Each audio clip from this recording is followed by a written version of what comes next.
There we go. Jeez. I don't know what's wrong with this computer. Sometimes everything runs perfectly smoothly and perfectly fine. Oh, I don't want anything. Oh, crap. See, I told you this is a bad idea. Go away. Oh, you're not dead yet? Go away.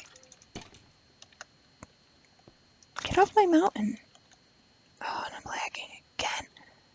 I don't know what is causing this. And don't even think to say a virus scan, because I make sure I turn it off. The only thing I can think of is that the computer just can't handle recording and playing, which is kind of sad. Alright. What do we want to do? Oh god, these guys are scary. Alright, well, you know what? I don't really want to build with any of these blocks, but for now, I'll make a little... Oh, I might have to stop recording because this is just ridiculous. I hope not, because I wanna get this out to you guys.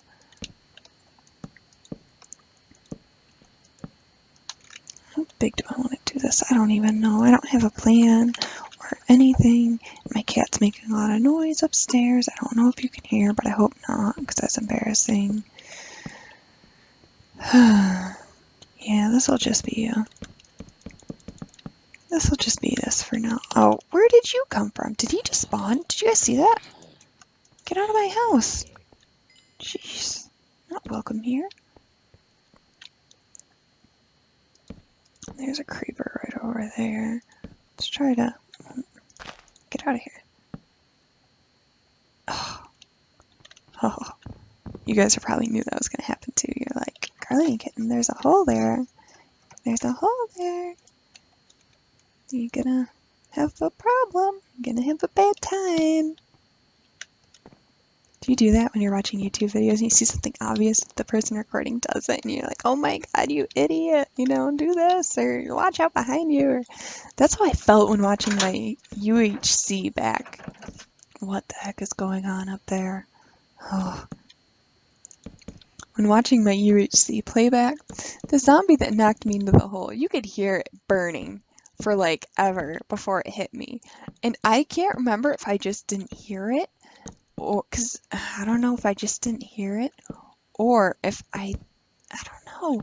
I think my hostile creature sounds were down a bit, and you know, with people talking and I was talking, I just wasn't, you know, paying as much attention as I should have. So there was that.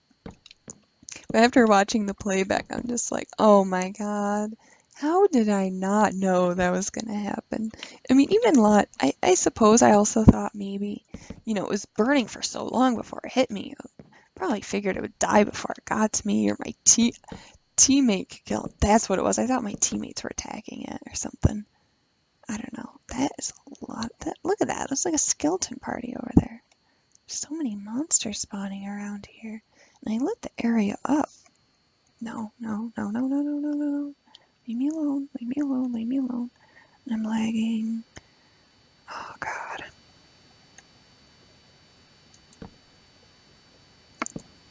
Let's finish this off. It's going to be a hideous dark oak box for now. But I do kind of have a plan. But it involves lots and lots of the light colored clay and dyeing the hardened clay. So we're going to have to do some resource gathering.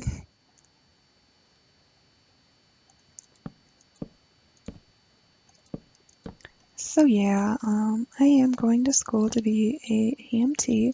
It's something I've wanted to do my whole life, honestly, ever since I was a little girl. That was just, you know, that was really just that's what I've always saw myself as an EMT, you know, even when I was young. I was like, that's gonna be me someday. And for some reason, in high school, I lost sight of that. You know, it was a lot of things, but I let myself be influenced by others too much. And, you know, my family really didn't want me to go into it. And my boyfriend at the time, his uncle had been a paramedic, and I probably shouldn't say this, but you guys don't really know my real name or his, so it doesn't matter, I suppose. But his uncle ended up committing suicide, and it's really sad, but it's really, really common in EMS providers. So, he really was against it. So, in high school when I was doing oh crap, when I was planning my career options, I just didn't think it was viable because at the time I thought, we were going to stay together. I thought, we were going to be high school sweethearts. Oh God, get away from me. And, I considered him for the most part to be pretty much like my future husband, and I didn't want to have all that strife. And I wasn't even that sure because I was pretty squeamish when I was in high school. Blood and stuff really freaked me out. But I'm a bit older now, a little wiser, and I still want to do it. And even if I do get squicked out on occasion, it's something I want to really just overcome. To me, it's worth overcoming. And, there's also a lot of naysayers within my family. There's quite a few people in my family that are nurses. Not like, oh, you don't want to do that. You want to be a nurse or a doctor. Or, oh, why did I just make so many doors? I'm lagging. Yeah, it was, oh, you don't want to do that. You want to be a nurse or a doctor. Or, EMTs don't get paid enough, or they don't have nobody has respect for them. Yada, yada, yada, yada. But the truth is, it really shouldn't matter what other people are going to think of your occupation. It's at the end of the day, it's going to matter a lot more what you think. And this goes out to anybody who's in a similar situation, or maybe you're in high school, or maybe you're actually really young. A lot of Minecraft viewers are very, very young, as in, to me, very, very young is under 16. But, you should definitely weigh all aspects of your chosen career path and make a very informed decision. However, you're not going to know it until you try it, and nobody else's opinion should really matter to you because they're not going to be the one going to work every day. And no matter what you do, if you're somebody who goes to work every single day hating their job, you're not going to be good no matter what you do. You could be great at math, but if you hate math, you'll never do well in a field that requires it because it's just not you. It doesn't matter if you're good at it. If it's not something you want to do, you'll never excel. And likewise, if you're not naturally good at something, but it's something that really interests you, something you're really passionate about, you can overcome it. I mean, I used to be extremely squeamish and, that was a big weakness of mine. And I want this so bad that, I'm trying my hardest. And despite some days, in class, the lecture, I'll be like, oh, something we're talking about or pictures or, whatever. Even procedures we might have to do to a patient to save their life. There might be times where I'm like, whew, that's going to be rough to see or do or deal with. But at the same time, I want it so bad. It doesn't matter to me, I just have that determination and that focus. And I'm doing extremely well. We had our first module exam a week or so ago, and I scored a 92. That's not too bad. I was ranked #1 in the class on that exam. This past exam was a little bit harder. I scored a 91, so, I'm maintaining it. And, I try very hard to be very focused and do my best. And that's all anyone can really ever do is do what they can. So, little life lesson for you all. If you're trying to decide what you want to do, or, and your parents are saying, oh, you should do this, or no, you don't want to do that, just, if it's going to make you happy, do it. And even if you're not sure, you're not going to know until you try. I'm glad I'm doing this because even if when I graduate and, I work in an ambulance, I might decide, what, I can't do this. But at least I'll have known. Whereas if I played chicken my whole life and I never gave it a try, I would always be wondering, what would have happened if I had just taken that course, What would have happened if I had given it a shot? Maybe I would have loved it. Maybe I would have gone on to be an advanced care provider, a paramedic, all that great stuff. So I'm glad I'm doing this, and I've been out of high school for a few years now. I did go to a Votech school, I learned the art of cosmetology and decided it was so not me. I am just not a very fussy person in general. You know, girls who get really upset when their hair or makeup gets messed up. I just can't even be friends with people like that. I just, ugh, you know, there are far more important things in life than what you look like. You know, aside from cleanliness and hygiene, that's important. Don't get me wrong, that's very important. But, you know, with having perfect makeup and making sure your outfit's just so and accessories and all that crap, I just don't care. I just can't make myself care. So that didn't make me the best cosmetologist that I could be. And if you don't know what a cosmetologist is, in simple terms, it's a hairdresser. But, you know, you do more than hair. You do makeup and waxing and all that crap. But to be honest, because I don't care enough about appearances, I wasn't all that picky. You know, when doing somebody else's hair, you have to critique it as you're going. How's it going? Does it look good? Does it flatter them? Blah, blah, blah, blah, blah.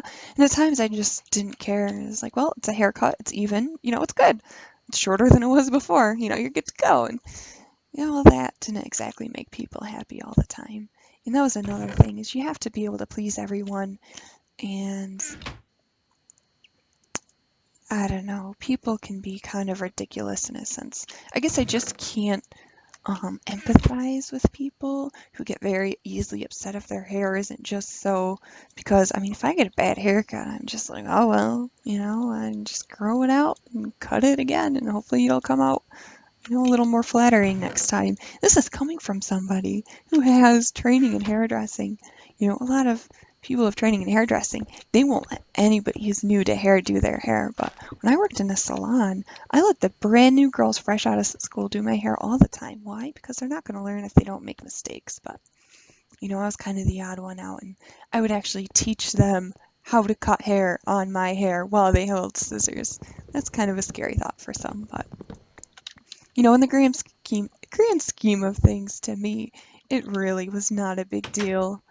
And I suppose, you know, having that kind of mentality doesn't lend itself all that well to hairdressing, but hopefully that easygoing nature of mine will lend itself well to paramedics and EMS. You know, it's easier to empathize with somebody, in my opinion, who's very sick or scared, or even just somebody who's having an anxiety attack, you know, calm them down and do what I can to help them. But when somebody's all upset over a haircut, or, you know, they're crying because, you know, they can't get their hair as blonde as they want, I just don't care. Maybe that makes me a bad person, but I don't know. So how much we have 57 white stained clay. We have some hardened clay. We're doing good. We're doing good. So that's my advice to anybody, and even if you're older than me, even if you've already gone to college once or twice and you're still not sure and there's something you want to do, but for whatever reason you haven't, I say go for it, because, you know, and likewise goes with military professions. It's something a lot of young people want to do, but for society reasons, or perhaps even like religious beliefs or how their parents feel on it, they never go through with it. And that makes me kind of sad, because I wanted to be in the military. I really did. And you know, you can argue, oh, well, why don't you do it now? I will never pass the fitness requirements for the military. Never. Um, I was actually training fairly hard. I was trying to get into the Coast Guard Academy for a while in junior and senior year of high school. But I ended up getting a sports-related injury in my knee, and I tore my MCL ligament. And if you don't know what that is, it's the ligament that holds, you know, your knee together, essentially. One of them. There's three, but it's one of them. And I couldn't walk on it. I mean, I was on crutches for months.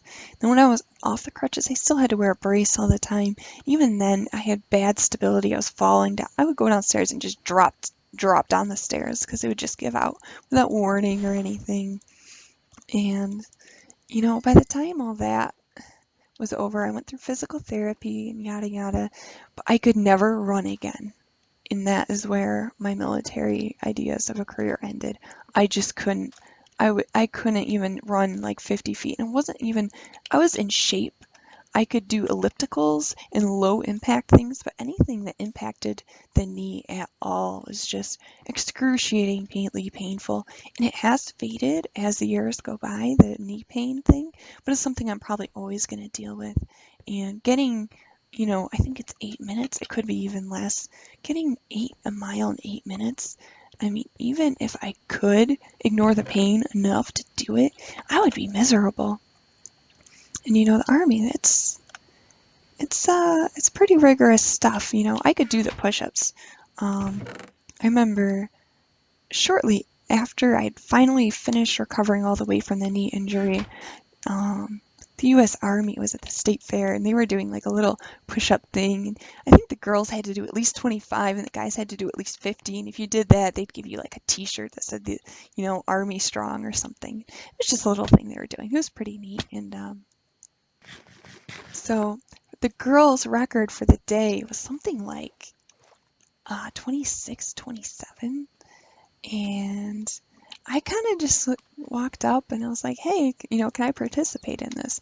Now, keep in mind, I wore a knee brace even after my physical therapy was over for a good 6 months to a year, just to prevent myself from falling. Because it was the ligament took a really long time to heal because I tore it.